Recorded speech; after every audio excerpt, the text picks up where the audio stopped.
The last heroic figure, and I mean this in the ways it presented and remembered in popular in the popular mind, the last heroic figure from the Republican administration.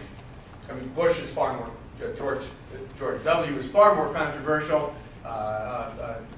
George Herbert Walker is not there long enough to make huge impact. You know.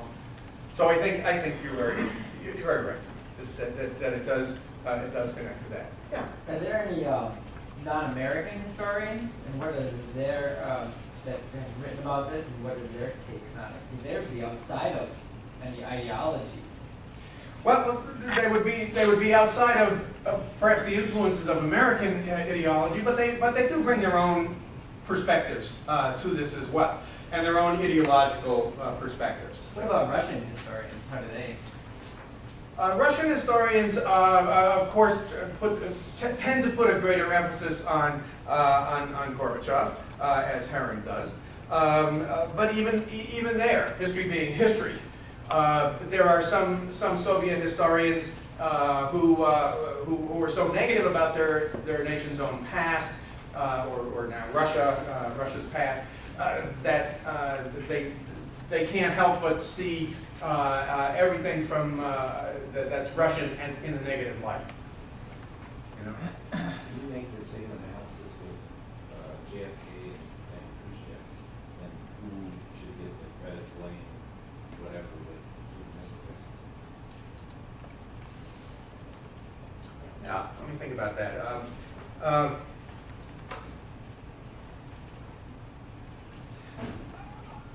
And I've studied this. I've studied the Cuban Missile Crisis in some depth. I think I have a harder time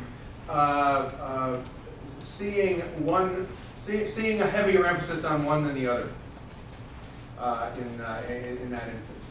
I think that it was extremely fortuitous for the world that the communications ended up being what they were.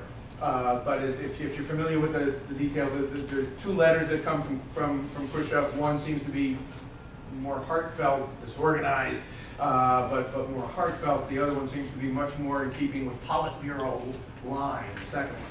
And the decision by the Kennedy thinkers is eventually, they're trying to, what are we going to do about these? How do we reconcile these? And then eventually they come to what turns out to be a simple, but I think a very effective thing. Let's answer the first one, essentially ignore the second. So they answer the first, and eventually things work out. I think Kennedy is important, and I think other presidents being there may well have chosen the military option, which, as we now know, came out in 1990s when McNamara got together with, at the urgings of some historians, political scientists, got together with key, McNamara and key American advisors got together with key Cuban and Soviet advisors from that period.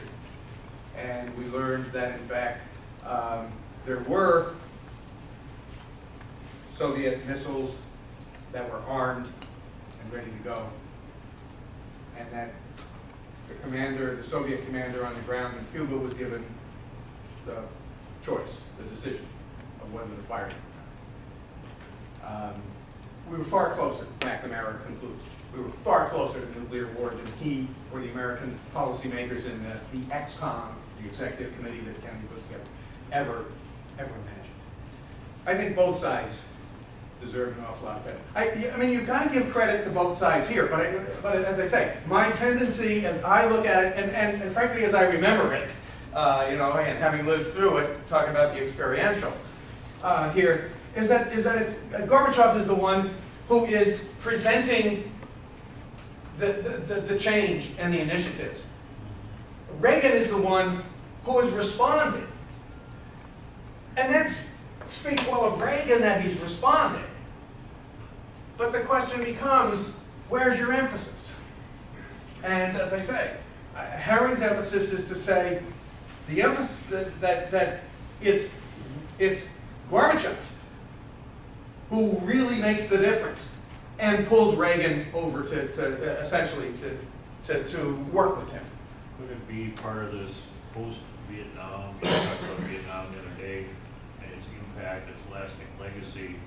Could Reagan's sainthood, if you want to call it, in some quarters, be a product of people not willing to really look at the reality behind the things he did, but they want to believe in somebody after Watergate, after Vietnam, that whole issue, and so they grab onto him and make him a folk hero, even though he, in my opinion, really wasn't?